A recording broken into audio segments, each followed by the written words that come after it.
Hello students, how are you? I hope you all are well. Myself Anurag Kumar Dubey. I am a chemistry teacher. Today I am here to teach you modern atomic structure. Okay? In last class we discussed about limitation of Bohr's atomic model. Okay? Today we will discuss about dual nature of metal. Okay, dual nature of metal. This is most important topic, dual nature of metal. First of all, I tell you First of all, Einstein was proposed dual nature in light or other electromagnetic radiations. According to him, light or electromagnetic radiations shows dual behavior like as particle nature as well as wave nature. Particle nature and wave nature of light depends on some observation. First observation, like as light shows diffraction and interference, which is represents light or electromagnetic radiations, shows wave nature. And other observation, like as the photoelectric effect. Last class में हमने discuss किया था photoelectric effect. Photoelectric effect shows particle nature in light, है ना. तो particle nature and wave nature. तो wave nature depends on diffraction and interference and particle nature depends on photoelectric effect. Okay, it means you can say, according to Einstein, light and all electromagnetic radiations shows dual behavior like as particle nature as well as wave nature, है ना. तो today we will discuss about dual nature of metal. So the French scientist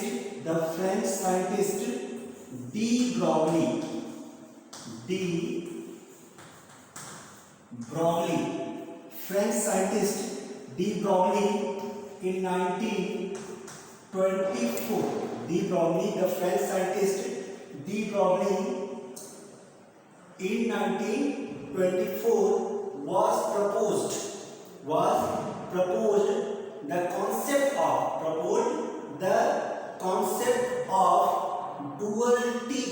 duality of all moving particles like as electron, proton and neutrons, है ना.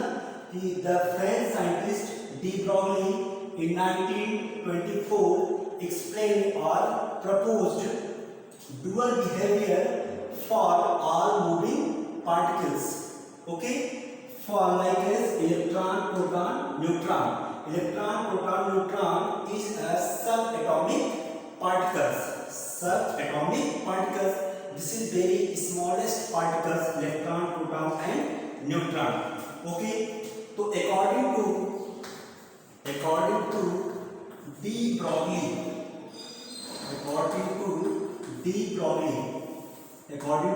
de Broglie,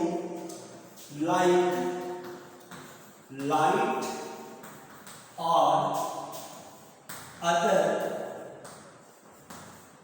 electromagnetic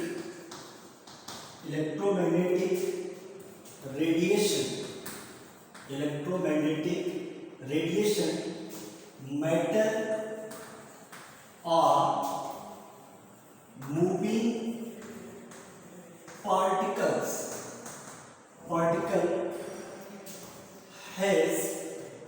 has wave nature as well as well as particle nature, as well as particle nature. So according to De Broglie, like light or electromagnetic, other electromagnetic radiation, matter or moving particles has wave nature as well as particle nature. It means moving particles like as electron, proton, neutron also shows duality or dual nature like as wave nature as well as particle nature. This is the concept of dual nature of matter. This is the concept of dual nature of matter. Okay, so according to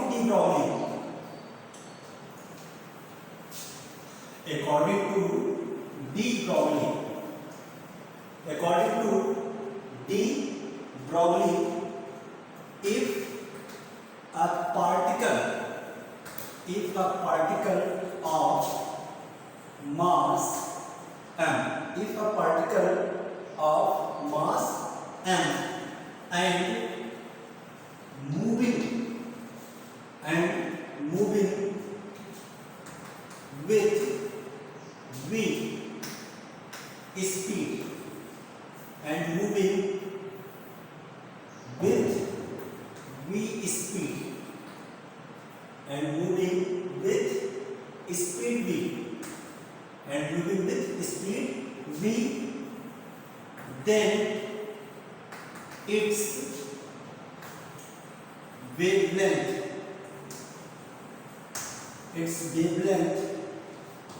lambda and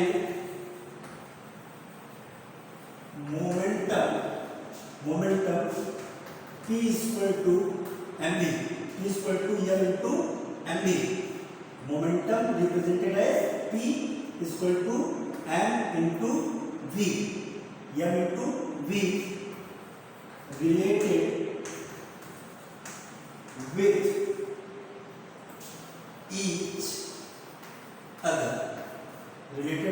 each other. If a particle of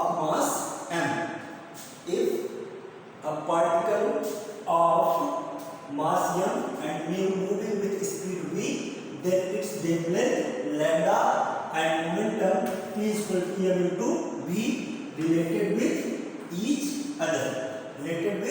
each other. तो formula क्या हमको मिलेगा? Lambda is a wavelength, lambda is equal to h upon mv, lambda is equal to h upon mv. Where is the lambda? Lambda is the wavelength. Where is the h? H is the Planck constant. H is the Planck's constant, and lambda is equal to wave length, and m क्या है? m is the mass, and v is the speed or velocity. Okay, lambda is equal to h upon mv, है ना? Suppose that कि कोई भी particles है, सब atomic particles, इसका मास क्या है? m, और ये मूव कर रहा है विथ वेलोसिटी v या स्पीड v, और इसका जो वेवलेंथ है वो क्या है? लैम्डा, एंड मोमेंटम क्या है? p equal to m into v. ठीक है, तो हमको क्या एक्सप्रेशन मिलेगा? Lambda equal to h upon mv, और lambda equal to h upon mv, m into v equal to क्या होता है? m इंटू v मतलब मास इंटू वेलोसिटी, या mass into velocity equal to होता है मोमेंटम. ओके, तो also we can write this formula as a lambda is equal to h upon p, lambda is equal to h upon p, or lambda is equal to h upon mv. Both formula are same, why? Lambda is equal to h upon mv, और m into v is equal to momentum, मतलब momentum represented as p. Okay, तो ये हमारा क्या है? Formula है. और हमारा जो मेन कॉन्सेप्ट है डुअल नेचर का वो क्या है? यही आपको इतना ही लर्न करना है बहुत ध्यान से कि if a particle of mass m and moving with speed v, then its wavelength lambda and momentum p into mv related with each other. Formula क्या होगा? lambda is equal to h upon mv. And what is the definition of dual nature of matter like light or other electromagnetic radiations? Moving particles also shows dual nature like as particle nature as well as wave nature. As well as wave nature. Okay, तो हम इसको ऐसे लिख सकते हैं कि wave nature inversely proportional particle nature. Particle nature. Suppose that कोई भी जो मूविंग पार्टिकल्स है, मूविंग पार्टिकल्स, जहां वह एक तरफ क्या रखता है वेव नेचर, वहीं दूसरी तरफ क्या रखना है वो पार्टिकल नेचर. मतलब this is the dual nature. मतलब wave nature is inversely proportional to particle nature. और फार्मूला हमारा क्या होगा? This is the most important, है ना. Maximum number of numericals based on lambda is equal to h upon mv. ढेर सारे numericals हैं जो हम सॉल्व करेंगे आगे, लेकिन ये फार्मूला आपको याद होना चाहिए किसका? डुअल नेचर ऑफ मैटर का, कि lambda is equal to h upon mv और lambda is equal to h upon p. और ये फार्मूला, इसको भी हम अपने माइंड में रखेंगे डुअल नेचर के लिए कि wave nature is inversely proportional to the particle nature. जहां पर मूविंग पार्टिकल एक तरफ वेव नेचर रखता है, वहीं पर दूसरी तरफ पार्टिकल नेचर को भी रखता है. ओके, समझ में आया आप लोगों को? Okay, very good, you are very intelligent. But my one complaint to all students, most of the students are not taking online classes. This is very bad manner, है ना. It means you are not serious with for your future. ठीक है, आप अपने future को लेकर के serious नहीं हैं. लेकिन कुछ स्टूडेंट्स ऐसे हैं जो बहुत ही अच्छा परफॉर्मेंस दे रहे हैं, पर डे क्लास को ले रहे हैं, हमारे साथ पूरा कोऑपरेट कर रहे हैं, पर डे टाइमली क्लास में प्रेजेंट हो रहे हैं और क्लास को कर भी रहे हैं. But most of the students are not taking online classes. This is very bad behaviour. It means you are not serious with for your future. आप अपने फ्यूचर के लिए बिल्कुल सीरियस नहीं हैं. हमें लगता है कि पढ़ाई से ज़्यादा आपके लाइफ में कोई दूसरी चीज़ें बहुत ज़्यादा इंपॉर्टेंट हैं, लेकिन पढ़ाई इंपॉर्टेंट नहीं है ना. बस केवल एडमिशन ले लिया, अब बाकी कोई मतलब नहीं है. This is very bad manner. अभी टाइम है, आप सुधर जाइए. ओके, चलिए, हमने अभी फार्मूला निकाला था lambda is equal to h upon mv. ठीक है, अब हाउ कैन प्रूव इट या how can prove this formula? कैसे इस फार्मूला को हम प्रूव कर सकते हैं? ठीक है, इसको प्रूव करने के लिए according to Einstein, according to Einstein फार्मूला, this is the very simple formula. मैंने लगता है कि सबको याद होगा ये फार्मूला. क्या होता है? E equal to mc square. Suppose that this is the equation number 1. What is the E? E is the energy, m is the mass and c is the speed of light. Okay, and according to Planck's constant या Planck's equation. Planck's equation क्या होता है? E equal to hc upon lambda. यहाँ हमको पता है कि E equal to h nu and h nu equal to hc upon lambda. Okay, तो at the place of h nu we can write hc upon lambda. This is the equation number 2, है ना. मतलब both are energy, E equal to mc square and E equal to hc upon lambda. where the h is the prime constant since the speed of light, it is the wavelength, lambda is the wavelength, है ना. तो from equation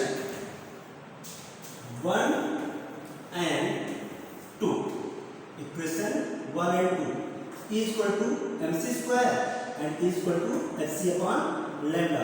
तो कैसे लिख सकते हैं हम? mc square is equal to hc upon lambda. Okay, c से c क्या हो गया? कैंसिल हो गया. ठीक, अब हम क्या करेंगे? लैम्डा इधर आ गया, lambda is equal to h बचा हुआ है, h अपॉन c स्क्वायर, एक c बचा हुआ है, h upon mc, h upon mc. अब if moving particles also shows dual nature, if moving particles also shows dual nature like light or other electromagnetic radiation, then speed of light or radiation can be replaced with speed of moving particle v. कर सकते हैं नहीं? अगर electromagnetic radiation का जो speed है वो क्या है? c है, और मूविंग पार्टिकल भी, क्योंकि लाइट भी क्या रखता है? डुअल नेचर रखता है. मूविंग पार्टिकल्स भी क्या रखते हैं? डुअल नेचर रखते हैं. लाइट के पास स्पीड क्या है? c है. ओके, मूविंग पार्टिकल के पास स्पीड क्या है? v है. तो अगर मान लीजिए मूविंग पार्टिकल का स्पीड v है और लाइट का स्पीड c है, तो हम स्पीड c को स्पीड v से क्या कर सकते हैं? रिप्लेस कर सकते हैं. इसको रिप्लेस कर देंगे, तो रिप्लेस करेंगे तो फार्मूला क्या मिलेगा? Lambda equal to h upon mv. ठीक है, दिस इज द प्रूफ हो गया ना. Lambda equal to h upon mv, m into v. अब इसी को हम क्या लिख सकते हैं? Equal to h upon p. जैसे लिख सकते हैं lambda equal to h upon p. Okay, ये हमारा हो गया, प्रूफ हो गया. तो ये ओवरऑल आपका क्या था? Dual nature of matter. Okay, चलिए we take an example which is based on dual nature of matter. जो dual nature of matter पर क्या है? बेस्ड है. चलिए क्वेश्चन लिखिए आप लोग. Write down the question. The question is,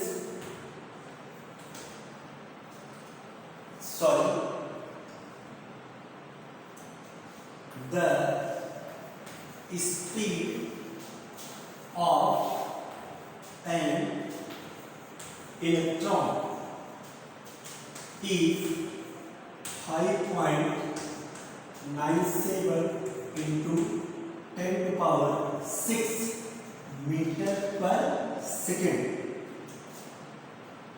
and its mass is 9.1 into 10 to power minus 28 gram. Calculate its wavelength. Calculate its wavelength. मतलब हमको क्या पता करना है? लैम्डा. ओके, तो first we can apply formula lambda is equal to h upon mv. h upon mv. तो हम system कौन सा लगाएंगे? In mks system, mks system. क्यों? क्योंकि यहाँ पे क्या दिया हुआ? Metre per second. Okay, mks. तो h इक्वल टू क्या होगा? h is the prime constant. तो for h 6.625 into 10 to power minus 34. 10 to power minus 34. Okay, and m is equal to कितना है? मास 9.1 इंटू 10⁻28 ग्राम। कितना ग्राम लिया हुआ है, ठीक है।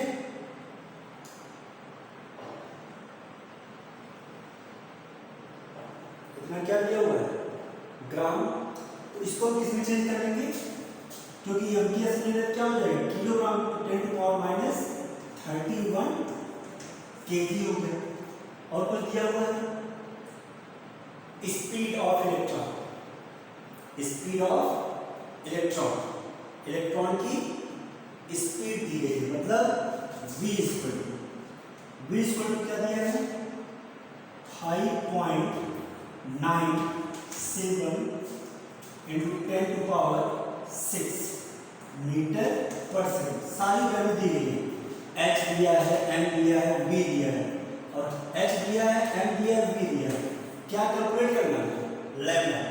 लैम्डा इक्वल टू क्या रखेंगे, लैम्डा इक्वल h की वैल्यू 6.625 इंटू 10⁻34 अपॉन m की वैल्यू 9.1 इंटू 10⁻31 केजी में मैंने लिया है, कंफ्यूज मत करिएगा, इंटू v की वैल्यू 5.97 इंटू 10⁶।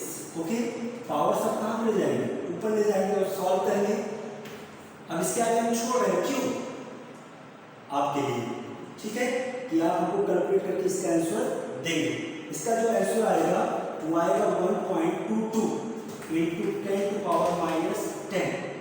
इतना आना चाहिए इसको, 10⁻10 मीटर, ठीक है, या आना चाहिए R122 पिकोमीटर, पिकोमीटर। तो सॉल्व करेंगे इसको, सॉल्व करके व्हाट्सएप पे हमको जरूर बताइएगा कि सर इतना ही आंसर आया है। ओके, तो ये था हमारा, ऐसे बहुत सारे क्वेश्चन हैं जो मैं आपको क्लास में करवाऊंगा। ये था हमारा dual nature of matter. Next topic is Heisenberg uncertainty principal. Heisenberg uncertainty principle, that is most important for the exam and also for the competition. Heisenberg's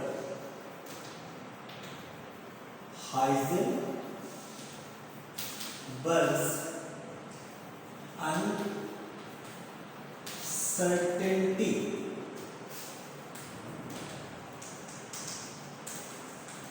principal, Heisenberg uncertainty principle, ठीक है। Heisenberg uncertainty principle कहें क्या कि Heisenberg is a scientist. Heisenberg in 1927 proposed his theory uncertainty principle. Proposed his theory, yeah, his uncertainty principle. According to him,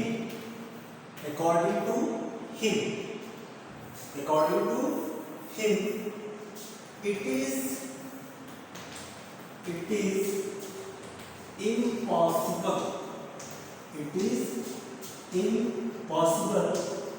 to determine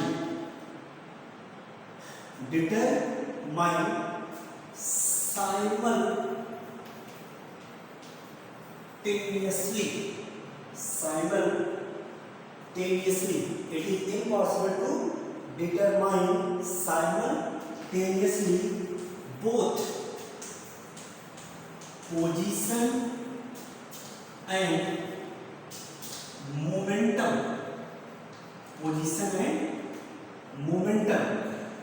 क्या है, it is impossible to determine simultaneously both position and momentum exactly at the same time. same time of subatomic particles, that is electron, proton or neutron. Okay, so what is the main concept of Heisenberg? It is impossible to determine simultaneously मतलब एक साथ both क्या क्या position and momentum.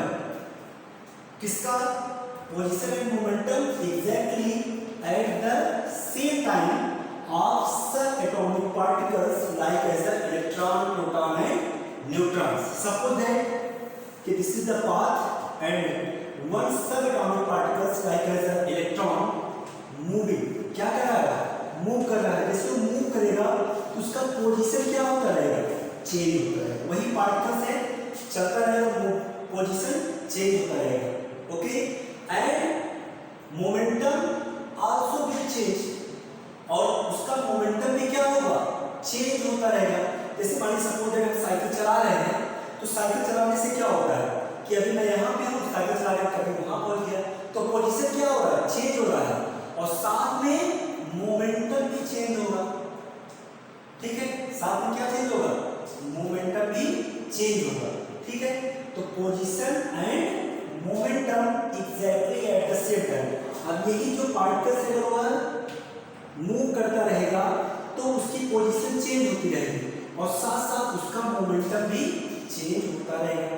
अगर हम ये चाहें कि पोजीशन एंड मोमेंटम बोथ है, अगर हम ये चाहें कि इस मूविंग पार्टिकल की पोजीशन और मोमेंटम दोनों को एक साथ प्रेसिसली मतलब एक्यूरेटली हम एक ही एट द टाइम या सेम टाइम में कैलकुलेट कर ले, क्या क्या position and momentum of moving particle at the same time. अगर हम ये चाहें कि मूविंग पार्टिकल्स का पोजीशन एंड मोमेंटम दोनों को हम एक साथ कैलकुलेट करें और एट द सेम टाइम, तो it is impossible. It is impossible to determine simultaneously both the position and momentum at the same time of some atomic particle. Why? अगर हम moving particle का position accurately, अगर मान लीजिए यहाँ पर इस पोजीशन यहाँ पे जब हमारा पार्टिकल्स हैं, अगर यहाँ पर इस पार्टिकल का हम एग्जैक्ट पोजीशन डिटरमाइन करते हैं तो उसके मोमेंटम में क्या हो जाएगा? अनसर्टेनिटी आ जाएगी. ठीक है, या अनसर्टेनिटी आ जाएगी. अगर पोजीशन सर्टेन होगा तो मोमेंटम अनसर्टेन होगा. और मान लीजिए अगर हम मोमेंटम को किसी पोजीशन पर उस इलेक्ट्रॉन के मोमेंटम को हम एग्जैक्टली मेजर करते हैं, एक्यूरेटली मेजर करते हैं, तो क्या हो जाएगा? उसके मोमेंटम, उसका जो पोजीशन होगा वह अनसर्टेन होगा. मतलब एक सर्टेन होगा तो दूसरा अनसर्टेन हो जाएगा, है ना. तो क्या है हमारा definition? It is impossible to determine simultaneously both position and momentum exactly, both position and momentum exactly at the same time of subatomic particles like as electron, proton और न्यूट्रॉन. और this principle only applicable for subatomic particles, not for big particles. जैसे कोई पत्थर है, बहुत बड़ा टुकड़ा है, अब आप वो भी तो मूव कर रहा है, लेकिन उसके लिए ये प्रिंसिपल एप्लीकेबल नहीं है. This principle only applicable for subatomic particles, और जो कह सकते हैं मूविंग पार्टिकल्स या जो वेरी स्मॉलेस्ट पार्टिकल है उसी के लिए ये थ्योरी क्या है हमारा एप्लीकेबल है. तो it is mathematically expressed as, इसको हम एक्सप्रेस करेंगे कैसे? मैथमेटिकली में del x into del p. Del p is greater than equal h upon 4 pi, है ना. H upon 4 pi. अब इससे पार्टिकल क्या कर रहा है? मूव कर रहा है. तो what is the del x? तो del x is the uncertainty in position. Del x is the uncertainty certainty in position. Okay, and what is the del p? Del p is the uncertainty in momentum. और what is the h? आप तो इसको जानते ही हैं, इसको लोग पहचानते भी हैं। Planck's कांस्टेंट वैल्यू पता है 6.625 into 10 power minus 34 joule second. Okay, तो डेल एस क्या है? अनसर्टेनिटी इन पोजीशन, और where is the del p? Uncertainty in momentum, और एच क्या है? H is the Planck constant. H हमारा क्या है? Planck constant. अब अगर हम क्या करें, del p is the momentum. Okay, तो इसको हम क्या लिख सकते हैं? Del v into m, velocity with mass. तो क्या हो जाएगा ये? Del x into del v, ये del x into del v is greater than equal to h upon 4 pi m। ये भी एक फार्मूला निकल गया हमारा, मेन फार्मूला यही, ठीक है। या तो इसको कैसे लिख सकते हैं? Del x into del v into m is greater than equal to h upon 4 pi, h upon 4 pi।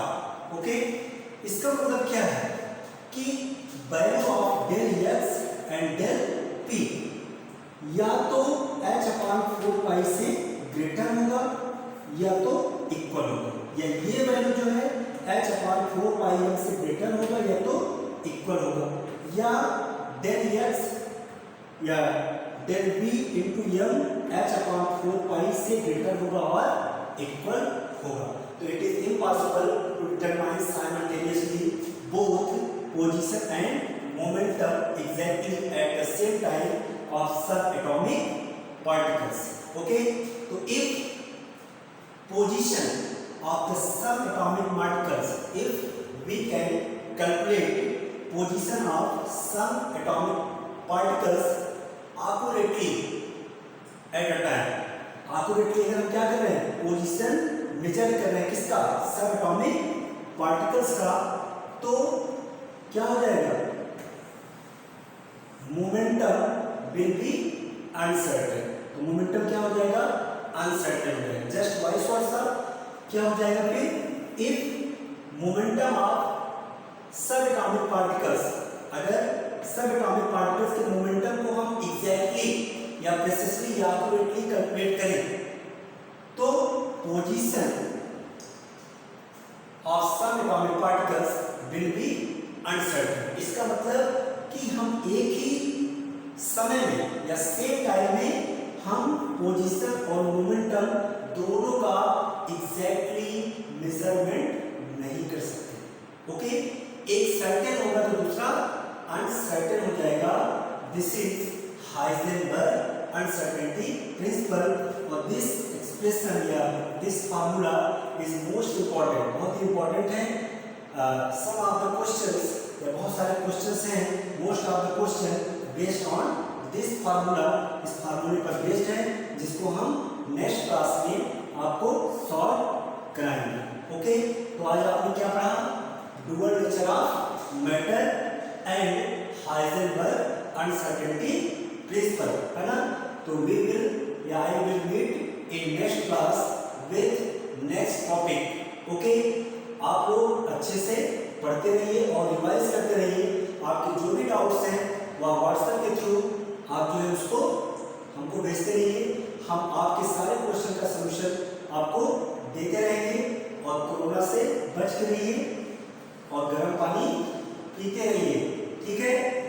और क्या करना है आपको? काढ़ा पीते रहना है, घर से बाहर न निकले, बहुत ज़्यादा जरूरी है तो मास्क लगा के निकले, ठीक है। और घर में है तो बहुत अच्छी बात है, और घर में रह करके हमें क्या करना है, एंजॉय विथ केमिस्ट्री, केमिस्ट्री के साथ मजे करिए, एंजॉय करिए। ओके।